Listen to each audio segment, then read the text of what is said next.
All right, so Shane Gillis just hosted SNL, and as expected, people have had mixed reactions to it, specifically with his opening monologue. Of course, some people thought it was offensive because he made gay and Down syndrome jokes, and they thought he bombed. But then also, of course, a lot of people thought he killed it, and some people thought he killed it because it was offensive, because of the gay and Down syndrome jokes. Like this tweet says, Shane Gillis, who was fired from SNL in 2019 for making racist and homophobic jokes, then went on to say gay, retard, and cracker in his opening monologue. Comedy is back. Yeah, so as expected, it was a divisive appearance, but there's no way it wasn't going to be. Like just him getting fired from the show and then going on to host it, like that obviously was going to cause a lot of commotion.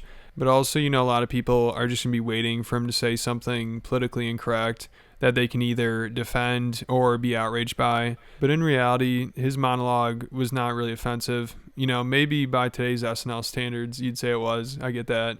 But there really wasn't enough for people to be outraged by. Even these headlines were kind of weak. Like the best they could do is he bombs on SNL with Down syndrome and gay jokes. And Shane Gillis's turn on SNL shows that all too often bigotry sells.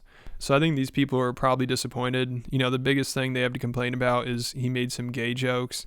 They're probably thinking like, damn, couldn't he have at least been racist or something, or doubled down on the jokes that he made that got him fired? So really it seems like the biggest controversy from this was if he bombed or not. But of course, the people that don't like him are going to say it was terrible, it wasn't funny, it was cringy.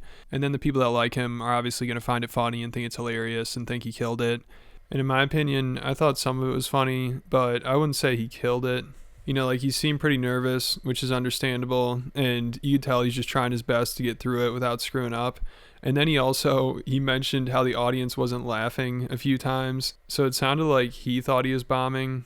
It's weird though, because if he didn't mention how people weren't laughing, nobody would have noticed, because it sounded like everybody was laughing and it was going well. But then he'd be like, damn, I guess you guys didn't find that one funny, and it doesn't look like you guys are enjoying this too much. So I'll get into that in a second, along with what Shane had to say about his appearance. He did Legion of Skanks afterwards and talked about it.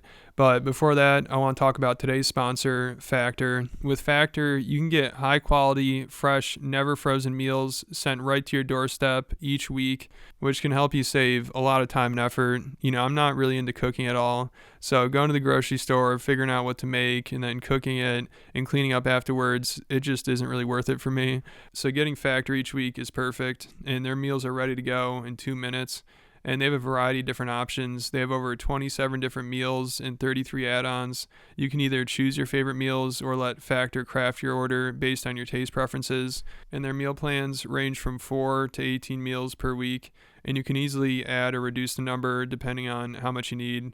And you can easily skip a week if you have to. So if you're looking to get started today, head over to factor75.com or click the link below and use code 2lazy50 to get 50% off your first order. Again, that's factor75.com or click the link below, use code 2lazy50 and get 50% off your first order. All right, so back to Shane's SNL appearance. Like I said during his monologue, he kept acknowledging how the crowd wasn't laughing. There's my dad, the volunteer assistant girls high school basketball coach. I thought it was funny. All right. You don't think that's funny to bring my dad here to make fun of him for being a girls high school basketball coach? All right. I thought it was great. Never mind. Thought that was going to be a big hit here. Now my mom's up there with him. My mom, I'm not going to make funny, but I do have family members with Down syndrome. It almost got me. I dodged it, but it nicked me. It nicked me. It's funny. Look, I don't have any material that can be on TV, all right? I'm trying my best. Also, this place is extremely well lit. I can see everyone not enjoying it. This is, just the most nervous I've ever been. Don't clap now. Shut up. Yeah, so like I said, I thought the whole monologue was pretty funny, and if he had never mentioned that people weren't laughing, I definitely wouldn't have noticed, and I don't think most people would have. And even when he mentioned it here, when I was watching it live, I didn't think that much of it. I thought it was kind of weird, and I was wondering if the audience was actually not laughing, because I thought he was just kind of joking at first, but then I saw this Reddit post of somebody who was there and who was answering questions, and of course a lot of people asked him about this.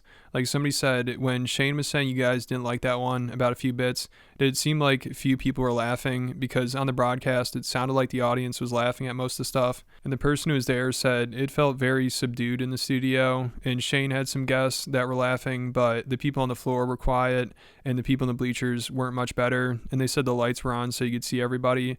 But they said watching it back, the laughter did seem genuine, but mixed really well and enhanced and everything. And then another person asked them, did it feel like Shane bombed the monologue as badly as the press makes it seem?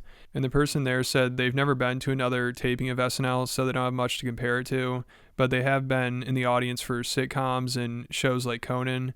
And they said their impression of the audience last night was they were not particularly responsive at all. They said the cold open was pretty much dead silent. The monologue was scattershot. He was legitimately responding to the live audience when he said he thought it wasn't going well. So it sounds like the people there really weren't laughing that much, but it's hard to tell if maybe that's normally how it is, or maybe the audience just didn't like him from the beginning, which is definitely a possibility and probably the most accurate. You know, they just know him as the guy who got fired from SNL and they read the headlines about him. And they think he's racist and homophobic and all that stuff. So they're like, screw this guy. I'm not going to laugh at his jokes. You know, it could have just been a bad crowd that did not like him. But it's funny because if Shane didn't acknowledge it, I don't think anybody would have noticed, you know, because it sounded like everybody was laughing and having a good time. Except some of the members of the band in the background. A lot of people pointed out how they didn't look too amused. But then some other people pointed out how they usually are like that, like they usually don't laugh much. And some people even said the band laughed more than usual. So it's hard to tell if this was just like a normal SNL appearance, like the crowd had a normal reaction, or were the people just really not that into it for whatever reason. I don't know. Because also afterwards, Shane talked about this a little bit on Legion of Skanks, and he didn't mention the crowd at all, at least not in this clip. And I don't think the full podcast is out yet, but Shane did mention the band, and he's like, oh no, they're cool. Like, that's how they usually are. And he also just sounded like he thought it went really well, and he was surprised that people are saying he bombed. Dude, it's really funny. Depending on the publication, it's either Shane Gillis makes triumphant return to SNL or Shane Gillis bombs and offends everyone. I didn't even see offended. It was just like, that's why when I watched it, I was like, what the fuck are they possibly talking about? So I was like, shit, was it a rough monologue? And then it was not a rough monologue. No. And it's just it's just weird. It was fun. Yeah, it looked fun. It looked like a lot of fun. It was funny though because I had my phone off like all week because I was dying. Yeah, the sure. stress. And then in the car from SNL to the after party, I was like, let's see what everyone's saying. It was like Shane Gillis bombs like fucking. I was like, what the fuck? I got done. I was like, damn, I did great. Yeah. That was the worst. The worst hosting in history of SNL. It was so hard not to say fuck. Really? That's all I was thinking about. Really? The whole set, I was like, don't say fuck, don't say fuck. Oh, during the set. Yeah. Don't say fuck this violinist behind me that won't laugh. She's great. Why is everyone doing that? Behind me. I wish I saw that they weren't laughing. That would have been funny. But it wasn't Turn around that. and be like, The band was. Most of Yeah, the they're band totally was, fine. yeah. They do what they always do. Yeah, so I didn't see this full podcast. I don't think it's on YouTube yet. I think they just posted this clip of it. So maybe during another part of the podcast, they ask him how the crowd was. But I was kind of surprised they didn't bring it up right there. But maybe they felt like it would ruin the moment or something, or Shane wouldn't want to talk about it. Or maybe they just really didn't think about it. But that would have been the obvious question to ask. And, I'm not saying they should have been like, well, did you bomb? Like, was nobody laughing? Did your jokes not land?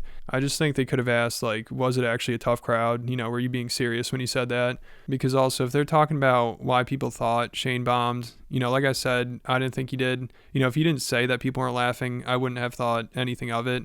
Like, it's just a very average monologue. I don't think anybody was like, damn, this is rough. This is hard to watch. He's dying up there. I mean, you could tell he was nervous, and he obviously pointed out how people weren't laughing.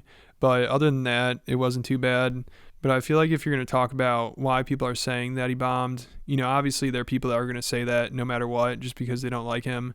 But if you're going to talk about that, I feel like you'd bring up the fact that Shane was acting like he was bombing. So he kind of gave people a reason to say that. And even if he did bomb in front of the SNL audience there, I don't think it's that surprising. I think most people would be like, yeah, of course, the SNL audience isn't going to find him funny. So I would like to hear what he had to say about that. You know, if maybe the audience just didn't like him from the beginning, or they just got too offended, or maybe they didn't know who he was and it's just a weird crowd. And maybe that's normally how it is. Like maybe usually people aren't laughing much in the front row and you just have to kind of ignore it. Like I'm sure looking back on it, that's probably what Shane thinks. You know, you should have just never addressed it because obviously people wouldn't have noticed and less people would have been saying that he bombed. But also, I'm sure a lot of people thought it was funny that he acknowledged it and he was like calling out the audience because they were offended and they weren't laughing at his jokes. So I'd imagine he probably will talk about that. You know, I'm sure somebody will bring it up to him. And maybe they did during that podcast. Like I said, I didn't see the whole thing.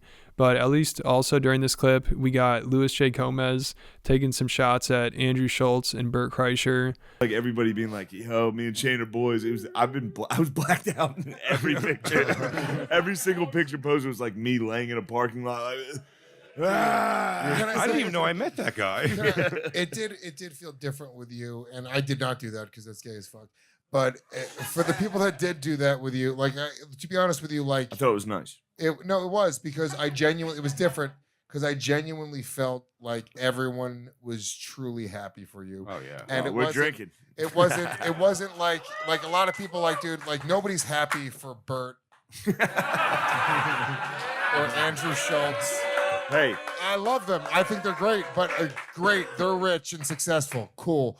It's a different thing. Like we legitimately are happy for it, and and everyone felt that it's a different thing, and you're just a genuine fucking incredible dude, and fucking that's our gayest moment. Yeah. You guys ready to chug this shit? And Let's you go, still bitches. trash Bert and Schultz. Yeah, I did, dude, for no reason. Bert and Schultz. I love Schultz. I love Bert, Hey, but you know, chug that. but they could suck our dicks. Thank you, Shane. Yeah, so it's hilarious that you just throw that in there, but it is a good comparison because one of the reasons why people like Shane over Andrew and Bert is because he just seems way more humble and down to earth. You know, like when he makes his SNL appearance and people are like, damn, dude, that was amazing. Like everybody keeps kissing his ass and praising him and being like, man, it's such a big accomplishment. You can tell he's kind of uncomfortable by it and he just wants to talk about something else. Like he doesn't seem to care to sit and bask in his accomplishments and act like what he's doing is groundbreaking.